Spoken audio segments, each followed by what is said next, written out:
right now, so it's just really great that she's here and wants to be a part of this and share her story. So just give her one more round of applause, please.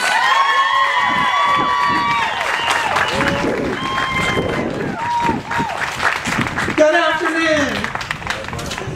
In 2009, the American Cancer Society estimated that 192,370 women nationwide would be diagnosed with invasive breast cancer. At the age of 49, I was one of those women. I had my annual mammogram on January 9th, 2009, and by January 27th, I knew that I had invasive lobular carcinoma in my right breast. After numerous tests, biopsies, and an eventual bilateral mastectomy, my doctor called and said that 10 of my 17 lymph glands tested positive for cancer. That meant I was stage 3B and would require chemotherapy, radiation, and ongoing assessment. Cancer. I couldn't wrap my mind around that word. Cancer is what other people have. My mother is one of 12 children, and my father is one of 6. There was no high incidence of breast cancer in our family. My grandmother developed breast cancer when she was in her 80s, but all she did was take a pill, and it must have been a good pill because she didn't die until she was 97. That my chance of getting breast cancer was 1 in 8. But for my age group, the odds were only 1 in 68. On the way home from the doctor's office back in January, I called my husband. He was as shocked as I was. He came home as soon as possible, and we sat together on the sofa, just prayed for strength to deal with the situation. The next phone call was to my parents. I really hated making that phone call. Even though I was 49 years old, I was still my parents' child, and your child is not supposed to have cancer. It was hard for my parents to handle my diagnosis, but they never wavered in their constant love and support. Other phone calls went out to family members and friends, and all of them were as blown away by my diagnosis as Jim and I were. Working in a school system, I knew I couldn't keep the information from my students, and some of the students who were there in 2009 are here today. You know who you are. I found out that I had cancer on a Tuesday, and by Wednesday afternoon, I was having a heart-to-heart talk with my school children. What a blessing they turned out to be. If you want to get your mind off cancer, you just go into a classroom of 26 children and be responsible for their instruction all day. Teachers are in the audience. You will not have time to think about illness. There were days, of course, that I was too weak to come to school, but on the days I was there, the students were great. They were especially kind about wiping down desks, doorknobs, handrails, and elevator buttons with Clorox wipes. That got them out of class, you know. I bet we went through 5,000 wipes while I was trying to protect my weakened immune system from germs.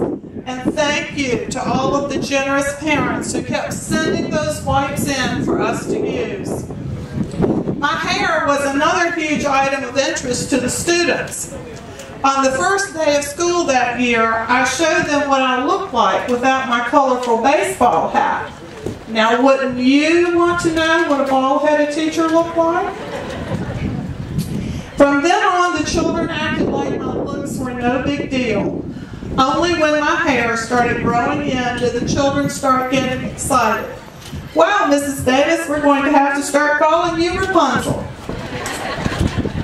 The concern of the students and the support and understanding of my wonderful, wonderful colleagues, especially my fabulous 5th grade team, helped make all of what I went through a bearable experience. I was very grateful for the school's kindness.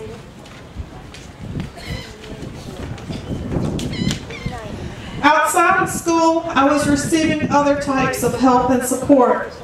My family members, my friends, my church, my neighbors, so many people did kind things for me and my family. My husband had to go to work. We had 2 children in college at the time. So 16 different people drove me to doctor appointments and chemo treatments.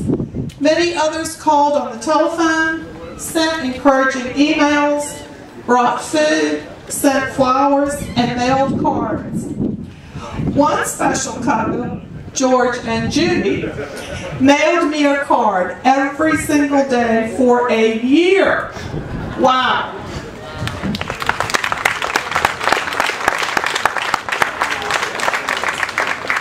Since I'm not very good in the kitchen, my family especially appreciated the gifts of food that people delivered. My younger daughter said that we never ate as well as the summer I was undergoing cancer treatment. I know she was right.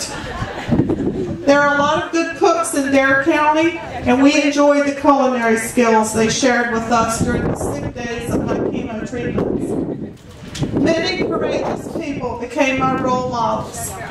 Martha Meekins, Laurie Campbell, Avery Valdivieso, Ron Bennett, Nancy Vaughn, Jill Morris, Susan Kowalski.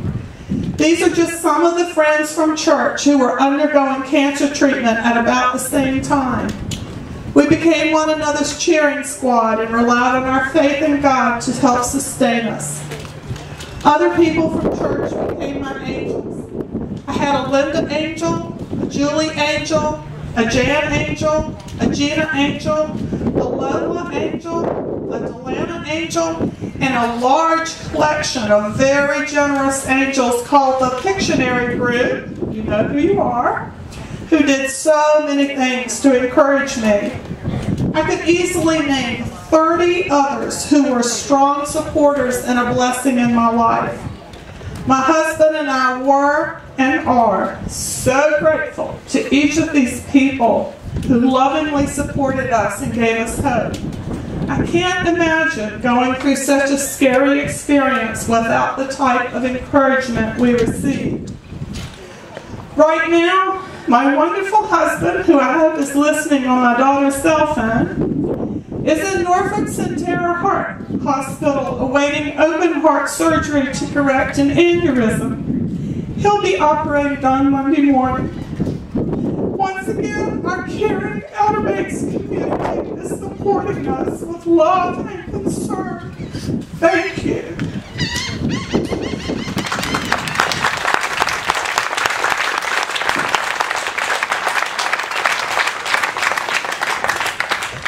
During my cancer experience, I had some wonderful doctors and nurses, but cancer treatment is still no fun. Besides chemo and radiation, other difficult parts of my cancer journey involved pain from 3 surgeries, 2 rounds of physical therapy, 2 failed reconstruction attempts, and several different infections that were very difficult and scary to fight. All of this was very hard on my family. But the hardest thing of all was watching some fellow cancer patients not make it. The names on the bags that are around the track represent friends and family members who were and are loved very, very much. My doctors call me a survivor, but each of the names on those bags represents a person whose spirit of determination and courage continues to survive in our hearts. Please use Relay for Life to carry on the fight in their honor and in their memory.